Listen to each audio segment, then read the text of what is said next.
Oh, hi. Welcome back to this special storytime series, Sideways Stories by the Fireside, with your host, Mike. It'll happen to you more as you get older, kids. Today, we'll be reading Chapter 5 about Todd. Here is a picture of Todd.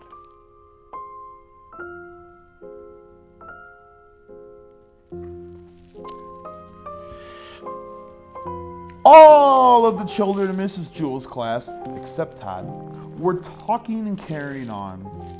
Todd was thinking. Todd always thought before he spoke. When he got an idea, his eyes lit up.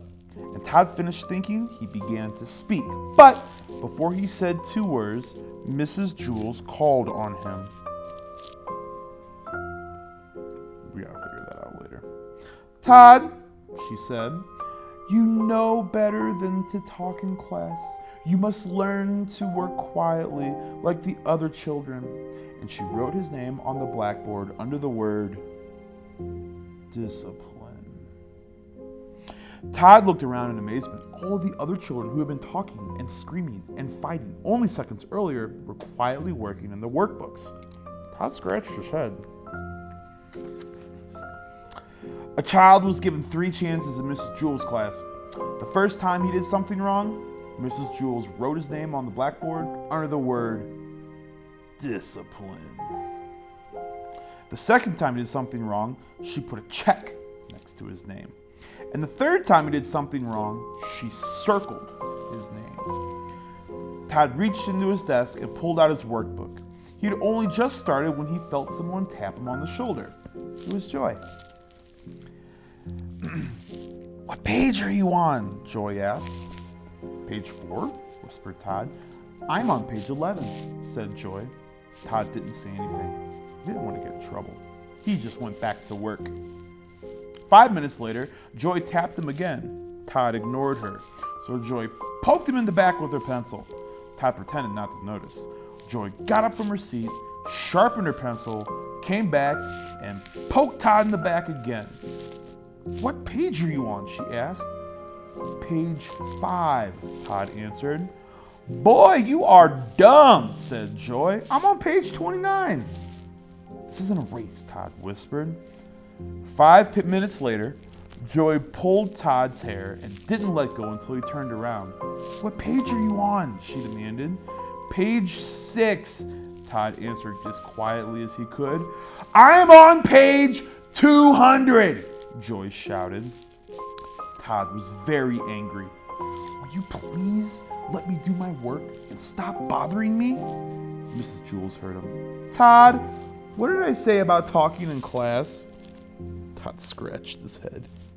Mrs. Jewell put a check next to Todd's name on the blackboard under the word discipline. Todd really tried to be good. He knew that if he talked one more time, Mrs. Jewell would circle his name.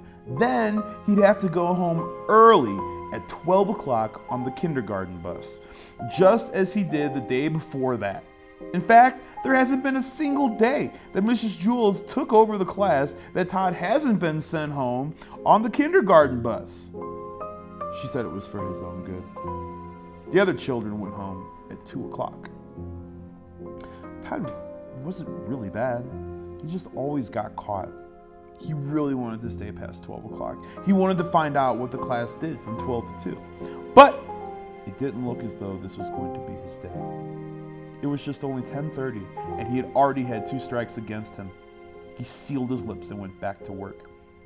There was a knock on the door. Miss Jewell opened it. 2 men stepped in wearing masks and holding guns. Give us all your money, they demanded. I have a nickel, said Mrs. Jewell. I have a dime, said Mauricia. I have 13 cents, said Leslie. I have 4 cents, said Damien. What kind of bank is this? Said one of the robbers. It's not a bank. It's a school, said Todd. Can't you read? No, said one of the robbers. Neither can I, said Todd. Do you mean we walked up 30 flights of stairs for nothing? Asked the robber. You don't have anything valuable? Todd's eyes lit up. We sure do, he said. We have knowledge. He grabbed Joy's workbook and gave it to the robbers. Knowledge is much more valuable than money. Thanks, kid, said one of the robbers. Maybe I'll give up being a criminal and become a scientist, said the other. They left the room without hurting anybody. Now I don't have a workbook, complained Joy. Mrs. Jules gave her a new one. Joy had to start all the way back at the beginning. Hey, Joy, what page are you on? Asked Todd. Page 1, said Joy. I'm on page 8, laughed Todd triumphantly. Miss Jules heard him. She circled his name. Todd had 3 strikes against him. At 12 o'clock, he left to go home early on the kindergarten bus. But this time when he left, he was like a star baseball player leaving the field. The children stood up, clapped their hands, and whistled. Todd scratched his head. And that was chapter 5 of Sideways Stories from Wayside School. Is